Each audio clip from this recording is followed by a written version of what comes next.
Hello, World of Tank Blitzers, that's Littlefinger. Hey, I'm joining the If You Can't Beat 'em, Join 'em bandwagon. Yes, I just posted that matchmaker video and realized nothing's going to change on the matchmaker side. So if the game Wargaming wants us to play is buy OP tanks, then by all means, that's what I'm going to do.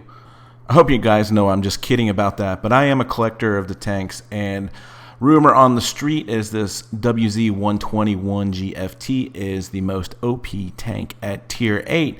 So I dropped $50. Yeah, that's a lot of money just to see how OP this tank really is. And I'm going to show you my first game. So here's the first game on Oasis Palms. And part of the reason I purchased this tank is obviously I get a little bit of income from YouTube. You guys will laugh when you find out it's about $1 a day. But yeah, slave wages, right? But anyway, so yeah, this is a couple months almost worth of YouTube earnings for me to purchase this tank. But I have also tuned with a couple of guys who have this tank from previous releases, and I have seen the damage that it has done. And based upon watching them and a couple reviews I watched this morning before purchasing the tank, I know that certainly as top tier, you can be a lot more aggressive. This frontal armor is really troll. You can see there we bounced the first shot from the T69. He does get the second one to go in. But basically, we're going to give him 2 shots here. And you can see we're doing nice amount of damage with this 120 millimeter gun. But back to the sloped frontal armor there, 120 mil, and you can see just from the profile just how sharp that angle is. So the effective armor is well over 200. So I know that as top tier, I can, outside of some TDs, some heavies, I can be aggressive. So coming up to the corner here, I knew I wasn't gonna encounter any of those tanks.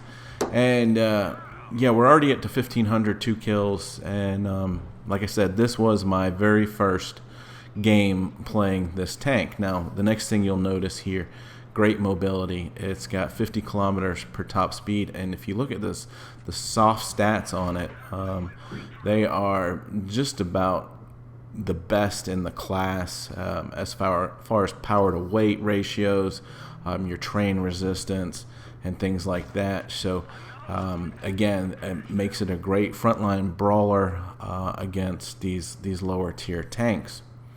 And since we're not spotted, we can sit on top of this hill, and this AMX is just gonna, for whatever reason, who knows, didn't spend enough time in the lower tiers, who knows, it's just gonna sit there out in the open and get smashed. And so now I'm looking for kills, and here we go. I'm going to use the speed. I'm going to come up on this AMX and finish him off. He's only got a few hit points left. And I'm starting to like the tank, just getting a good feel of how it drives, how it turns. Hit the adrenaline here. We want to get a shot into the side of this ISU, and yes, now we are in love.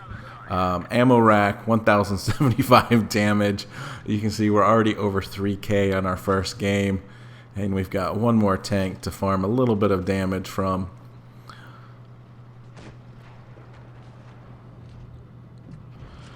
So there's another 420 roll. We'll get another 147 with the ram because we weren't going to reload in time to get the kill, but we finished just north of 4K in our first battle. 106,000 credits. It's got a great repair factor, great credit coefficient. So not only is it cheap to repair, it's going to make you lots of credits.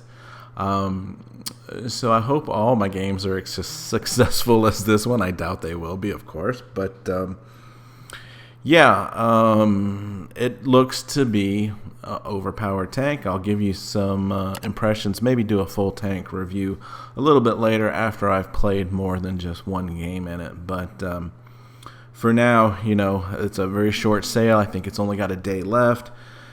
And this is the MO for wargaming now, is to put out these OP tanks. You're going to find me a lot in the Smasher and this one, I believe.